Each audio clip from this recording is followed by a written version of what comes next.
बहुत से लोग ये कहते हैं जी हम जब प्रॉपर्टी खरीदने जाते हैं तो हमें महंगी मिलती है, अगर हम बेचने जाते हैं तो कोई पैसा नहीं लगता और बड़ी सस्ती बिकती है। तो क्या वजह है? बिस्मिल्लाहिर्रहमानिर्रहीम, अस्सलाम वालेकुम। मैं हूं मौज़म राना और आप देख रहे हैं हमारा ग्लोबल प्रॉपर्टी मैनेजमेंट यानी जीपीएम का यूट्यूब चैनल। हमारे इस चैनल पे आपको ना सिर्फ प्रॉपर्टी की सेल परचेज से मुतालिक वीडियोस मिलती हैं, बल्कि हम कोशिश करते हैं कि हम अपने क्लाइंट्स को, अपने यूट्यूब के जो हमारे व्यूअर्स हैं, उनको हम प्रॉपर गाइडेंस भी प्रोवाइड करें। गाइडेंस इस सेंस में कि प्रॉपर्टी से रिलेटेड बहुत सारी मिसकंसेप्शंस ऐसी हैं कि जिनके बारे में लोगों के ज़हनों में ख्यालात होते हैं और बाज़ वक़्त वो बिल्कुल एक इस्टेब्लिश बात बन जाती है कि ये तो ऐसे ही होते हैं, जबकि हकीकत में ऐसा कुछ नहीं है। मिसाल के तौर पे आज जो मेरा वीडियो जिस पे मैं बना रहा हूँ उसका भी जो टॉपिक है आपने थंबनेल में देखा होगा।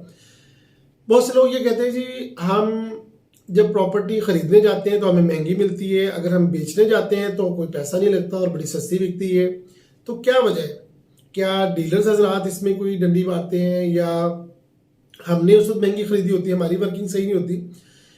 आज मैं इसी टॉपिक के हवाले से या इस एक सवाल के हवाले से मैं कोशिश करूंगा कि मैं जो एक एग्जैक्ट सिनेरियो है वो मैं लोगों के सामने रखूं। बात यह है कि जब प्रॉपर्टी खरीदी जाती है तो सच्ची बात यह है कि उस वक्त भी प्रॉपर वर्किंग नहीं की जाती। हमारे पास जो क्लाइंट्स आते हैं या जो मेरा वर्क एक्सपीरियंस है उसकी रोशनी में ये मैं बताऊंगा कि लोग मुख्तलिफ वैरायटीज़ में प्लॉट देख के आए होते हैं। एक प्लॉट देखा है उन्होंने किसी महंगी सोसाइटी में, महंगी मतलब जो बहुत डेवलप्ड है या जो बहुत टाइम से है, और एक वहाँ पे देखा होता है उन्होंने जो अभी डेवलप होनी है, जो अभी वहाँ पे इनिशियल काम हो रहा है, तो रेट डिफरेंस तो काफ़ी ज़्यादा वहाँ पे भी आ जाता है। प्लस ये है कि उन्होंने एक ही कैटेगरी के प्लॉट्स नहीं देखे होते। मिसाल के तौर पे अगर मैं आपको बताऊं कि बैरिया टाउन है या बैरिया ऑर्चर्ड है या इनकी जो नेबरिंग सोसाइटीज़ है, उनमें वो देखें कि किस तरह के प्लॉट है। कोई बाउंड्री के पास है तो वो सस्ता होगा, कोई अगर मेन पे है तो वो महंगा होगा, फेसिंग पार्क है, कॉर्नर है तो वो जाहिर सी बात है उसकी प्राइसेस उसके हिसाब से। तो लोगों की जो वर्किंग है या जो लोगों की जो जो डेटा इकट्ठा किया होता है वो आमतौर पे उतना एक्यूरेट नहीं होता, और वो उन्होंने हर डीलर से मिलने के बाद, अगर वो ज़्यादा डीलर से भी मिलते हैं, तो जो एक परसेप्शन बनाई होती है वो यही है कि जी ये वाला प्लॉट अब हमें समझ में आ गया। और अगर मतलब उस मौके पे उनसे पूछा जाए कि कैसे समझ में आ गया, तो मतलब कोई इतना लॉजिकल वर्किंग नहीं की होती उस पर। ये मैं एक अलग से वीडियो है, वो आप जरूर देखिएगा, कि जिसमें ये बताया गया कि प्लॉट खरीदते वक्त किन चीज़ों का ख्याल रखना चाहिए। वो भी इंशाल्लाह आपको हमारे चैनल पे मिल जाएगी। आज की जो हमारी वीडियो है जिसमें ये बताया जाएगा कि प्रॉपर्टी बेचते वक्त सस्ती क्यों सेल होती है। आमतौर पे जब लोग सेल करने के लिए आते हैं तो ज़्यादातर लोग अपनी परेशानी बताते हैं या अपनी नीड को बता देते हैं। अनफॉर्चुनेटली डीलर्स हजरात के लिए आम रवैया यही है कि वो इस पर खुश हो जाते हैं कि जी बंदा फंसा हुआ है, इसको पैसों की ज़रूरत है या इसने हर हाल में अब निकालना है। तो वो क्या करते हैं कि वो इस चीज़ को वो फिर ज़्यादा एफर्ट नहीं करते, वो इसकी अच्छी प्राइस के लिए वो एफर्ट नहीं करते। वो फिर क्या करते हैं कि सस्ते में भी बिकता है तो बिक जाए, जो इसकी असल कॉस्ट है उससे भी कम अगर है तो ये उस पर भी चला जाए, ताकि हमारा कमीशन हमें टाइमली, जो उनके एफर्ट उनको मिलना ही होता है, वो हमें लाजमी जल्दी मिल जाए। एक तो ये कि प्रॉपर्टी बेचते वक्त आप ज़रूरत में है या नहीं है। आपने अगर ये फैसला कर लिया हुआ है कि आपने इस प्रॉपर्टी को सेल ही करना है, तो हर प्रॉपर्टी डीलर को ना बताएं। अगर कोई आपके एतमाद के हैं उनको तो आप एतमाद में लेके बता सकते हैं, लेकिन हर डीलर को बताने की ज़रूरत नहीं है, नंबर 1। नंबर 2 ये है कि आप अपने प्लॉट की डिफरेंट जगह से असेसमेंट पहले लें।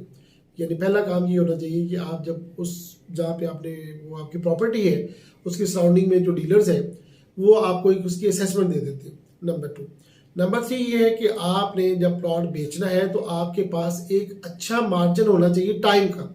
यानी ये नहीं है कि आप मेरे पास 20 दिन रह गए या 1 महीना रह गया तो मैंने विद इन मंथ इसको सेल करना है, ऐसा नहीं। बल्कि आपके पास कम से कम 2-3 महीने का टाइम हो, ताकि आप किसी परेशानी के बगैर और ये शो किए बगैर डीलर्स को भी और अपने आप को भी एक तसल्ली होती है कि अभी टाइम है, जो अगर आपने कोई पेमेंट करनी है या आपको कोई एक्सपेंस आने वाला है, बजाय ये कि आप ये सोचें कि मेरी नीड है अभी 3 महीने बाद या 6 महीने बाद, तो मैं उस वक्त के करीब इसको सेल करूंगा, तो उसमें फ़ायदा ये कि उस वक्त तक इसमें रेज आ चुका होगा, तो जो और भी बढ़ना है वो बढ़ जाएगा।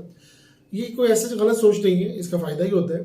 लेकिन जब बेचने के लिए जाएं तब आपके पास टाइम मार्जिन कोई बहुत टाइट नहीं होना चाहिए, बल्कि आप कम से कम 3 से 6 महीने पहले उसको बेचने पे लगा दें।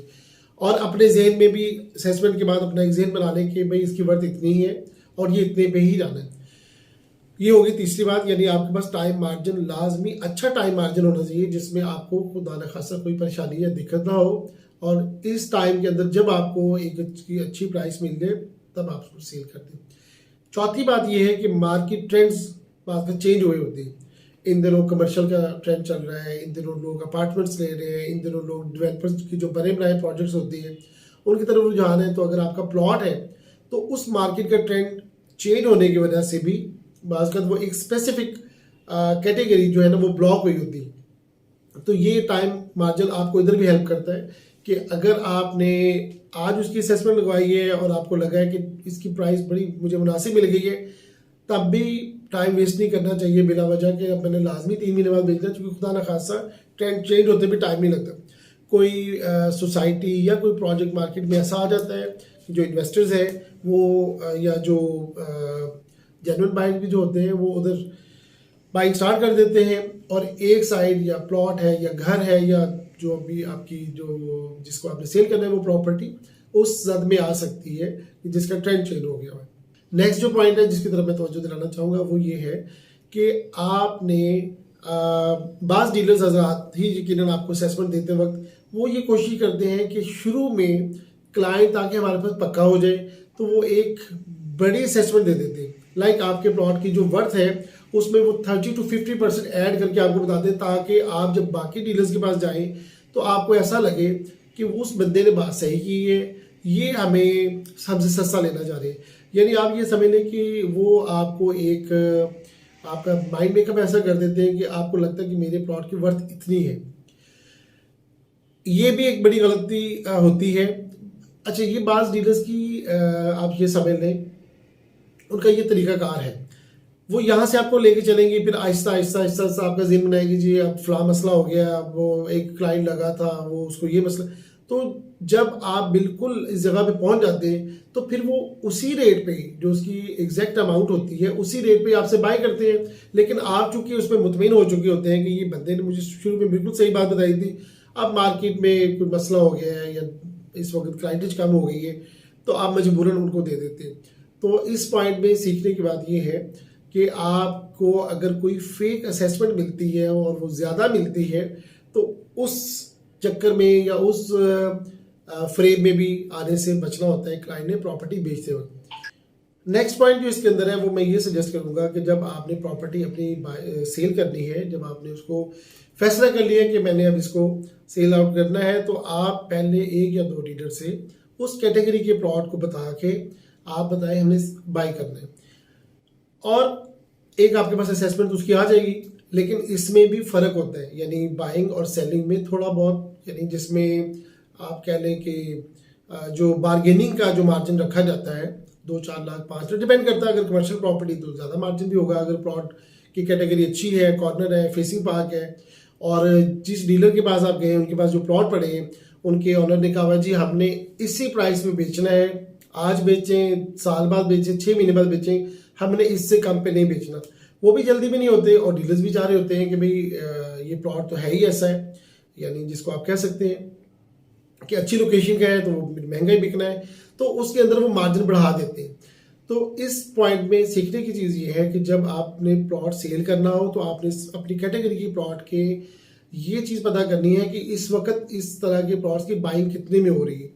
तो ये कुछ पॉइंट्स हैं जिनकी रोशनी में हमारे वो दोस्त, हमारे वो क्लाइंट्स, हमारे वो व्यूअर्स जो अपनी प्रॉपर्टी को फैसला कर चुके होते हैं कि हमने सेल आउट करना है, तो उसकी एक रियलिस्टिक प्राइस जानने का तरीका, और अगर उसको सेल करना है तो उनके पास टाइम मार्जिन जो बहुत मैटर करते हैं। अगर आपके पास टाइम मार्जिन कम है तो आप को जो भी फिर प्राइस मिलेगी वो लॉस में जाएगा। तो ये वो चीज़ें हैं कि जो आमतौर पे लोग ख्याल में नहीं रखते, और बिल आखिर फिर ये परसेप्शन स्ट्रॉन्ग हो जाती है कि जब हम प्रॉपर्टी बाय करने जाते हैं हमें महंगी मिलती है, लेकिन जब हम सेल करते हैं तो हमें नुकसान होता है। यानी हमें अगर हमने खरीदनी होती तो हमें इतने में नहीं पैसे में ये प्लॉट मिल रहा था।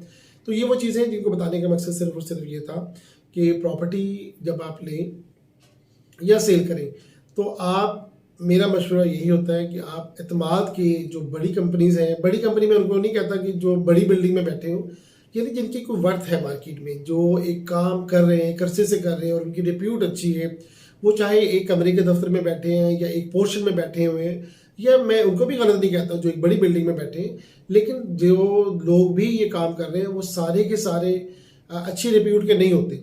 उसमें बाज़ ऐसे भी होते हैं कि जिन पर एतमाद नहीं किया जा सकता। तो मैं सजेस्ट यही करूँगा कि आप उन डीलर्स को या उस रियल एस्टेट एजेंसी का आप इंतखाब करें जिनकी वर्थ अच्छी है, जिनकी रेपुटेशन अच्छी है। मैं उम्मीद करता हूँ कि आपको मेरी इस वीडियो से फ़ायदा हुआ होगा। अगर आप ये चाहते हैं कि आपको इस तरह की इंफॉर्मेटिव और अपडेट्स भी, यानी प्रॉपर्टी की जो न्यूज़ है वो भी, और जो कुछ गाइडेंस की चीज़ें हैं वो भी, और जो कुछ मिसकंसेप्शंस हैं या बाज़ जो रियलिटीज़ हैं उनके हवाले से आपको ऑथेंटिक और कंफर्म अपडेट्स मिलती रहे, इन्फॉर्मेशन मिलती रहे, आप हमारे चैनल को ज़रूर सब्सक्राइब कर लें और आप बेल आइकन को भी प्रेस कर दें ताकि हमारी आने वाली वीडियोज़ आपको टाइमली उनका नोटिफिकेशन भी आ जाएगा। Thank you so much for watching. अस्सलाम वालेकुम।